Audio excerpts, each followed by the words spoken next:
Hello guys, welcome back to my channel. আজকে দেখো সকাল হয়ে গেছে, আমরা সবাই উঠে পড়েছি। এখনও বিছানা গুছানো হয়নি। চলো তোমাদের এখানে দেখাই। আজকে সকাল থেকে ব্লগটা আমরা শুরু করেছি। সকাল থেকে কী করি তোমাদের সাথে আমরা শেয়ার করবো, তোমরা দেখতে থাকো। দেখো, আমি বাসির বিছানাটা এবার গুছিয়ে নেবো। চাদর, কম্বল, বালিশগুলো সব গুছিয়ে নিয়ে ভালো করে বাসি বিছানাটা পরিষ্কার করে নেব। তোমরা দেখতে থাকো। তারপরে বাসি ঘরগুলো ঝাড়ু দিয়ে নেবো, ওগুলোও তোমাদের এখানে দেখাবো। তোমরা দেখতে থাকো। প্লিজ তোমরা আমার চ্যানেলটা সাবস্ক্রাইব করো, লাইক করে দিও, কমেন্ট করে দিও। তোমরা দেখতে থাকো। আমার গুছানো হয়েই গেছে। দেখো, আর একটাই চাদর আছে, চাদরটা হয়ে গেলে হয়ে যাবে।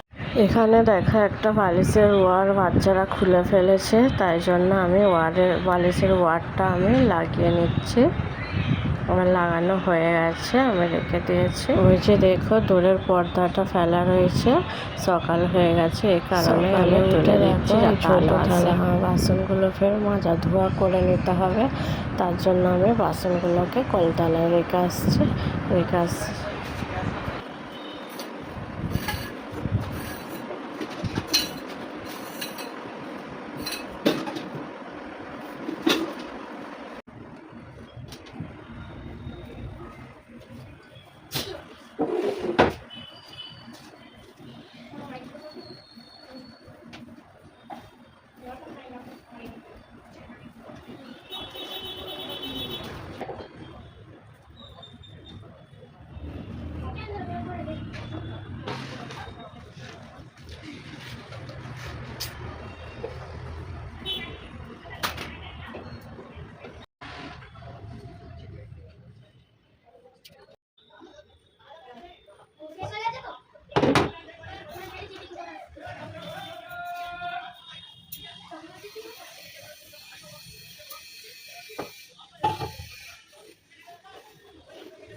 बाल्टी लिए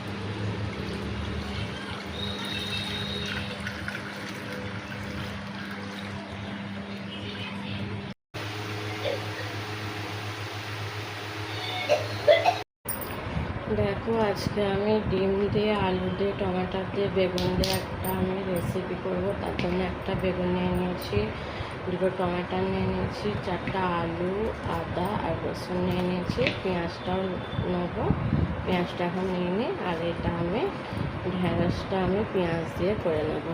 তোমরা দেখতে থাকো। দেখো, আমি ডিম রান্না করার জন্য বেগুনের মুখটা কেটে রেখেছি। এখন পেঁয়াজও ছিলা হয়ে গেছে, আলু কাটা হয়ে গেছে, দুটো টমেটো নিয়ে নিয়েছি, কাঁচা লঙ্কা নিয়ে নিয়েছি, আর আদা আর রসুনটাও আমি দেখো করে নিয়েছি। খালি একবার মিক্সচার মেশিনে ঘুরিয়ে নেব। তাহলে আমার আর ডিমগুলো সিদ্ধ করে নেব, তাহলে আমার রান্না হয়ে যাবে। ডিম রান্নার আমার সব কিছু রেডি হয়ে গেছে, তোমরা দেখতে থাকো। এবার আমি ঢ্যাঁড়সগুলোকে কুচিয়ে নেব। এগুলো আমি দেখো জলে দিয়ে ধুয়ে নেবো, কষ্ট ভালো করে ঢ্যাঁড়সগুলো ধুয়ে নেবার পরে তারপরে আমি কুচিয়ে নেব। এতে বেশি পেঁয়াজ দেবো না, একটাই পেঁয়াজ দেবো। ভালো করে আমার ভিডিওটা প্লিজ তোমরা দেখবে, তোমাদের সাপোর্ট না এটা আমি কিচ্ছু করতে পারবো না। প্লিজ সাপোর্ট করবে সবাইকে, যেভাবে সবাই ভিডিও দেখে সাপোর্ট করো, আমারও ভিডিওটা একটু তোমরা সাপোর্ট করে দিও। তোমাদের থেকে কিচ্ছু চাই না, টাকা পয়সা কিচ্ছু না, একটা লাইক শেয়ার আর সাবস্ক্রাইব এইটুকুন করে দিও, এটাই অনেক অনেক। আমার ঢ্যাঁড়সগুলো ধোয়া হয়ে গেছে, আমি এবার দেখো তুলে নিচ্ছি। তোমাদের লাইক আর সাবস্ক্রাইবটা অনেক, তোমাদের থেকে অনেক পাওয়া। তোমরা আমার ভিডিওটা দেখবে, দেখে সাবস্ক্রাইব লাইক করে দিও। সবাইকে যেভাবে সবাই ভিডিও দেখো, 1000 মানুষ যদি একবার করে দেখে অনেক। দেখো আমি ঢ্যাঁড়সগুলো কুচিয়ে নিচ্ছি, বেশি পেঁয়াজ দেবো না, একটা পেঁয়াজ দিয়ে ঢ্যাঁড়সটা আমি কষা করবো।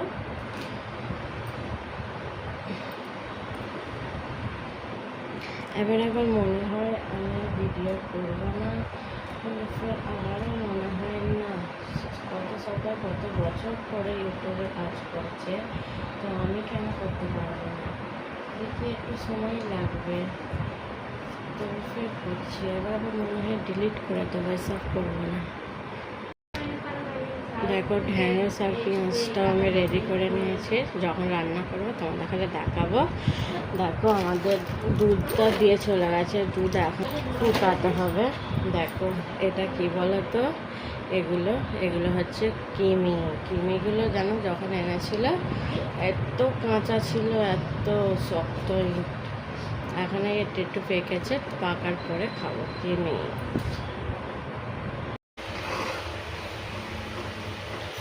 দেখো ডিম রান্নার জন্য আমি ডিমগুলো সেদ্ধ করে নিচ্ছি। এখানে একটা কড়া বসিয়ে দিয়েছি ঢ্যাঁড়স দিয়ে পেঁয়াজ এটা করার জন্য।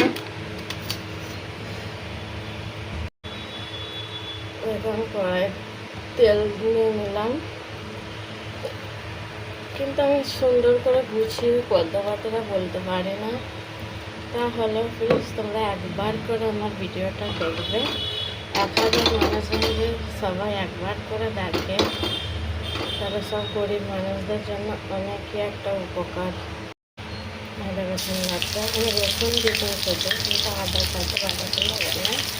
পেঁয়াজটা টমেটোগুলো আমি দিয়ে দেবো।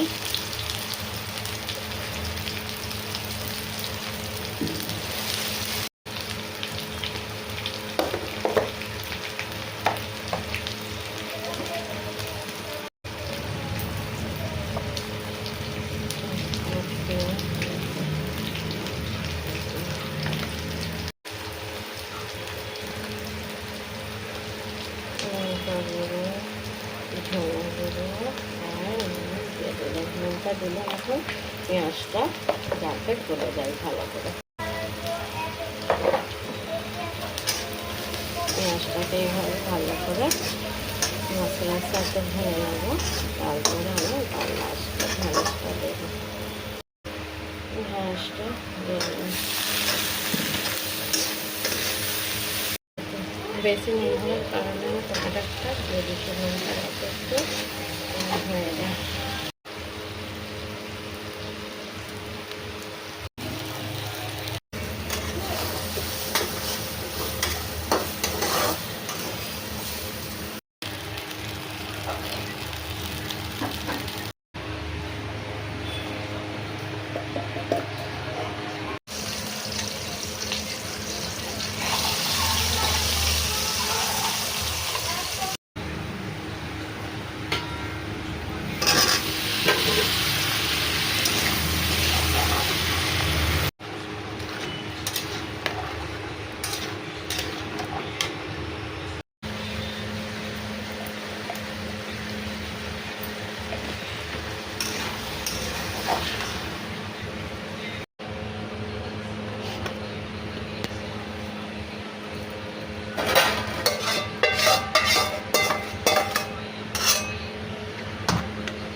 দেখো বন্ধুরা আমার বেগুন দিয়ে ডিমের কালিয়াটার কালার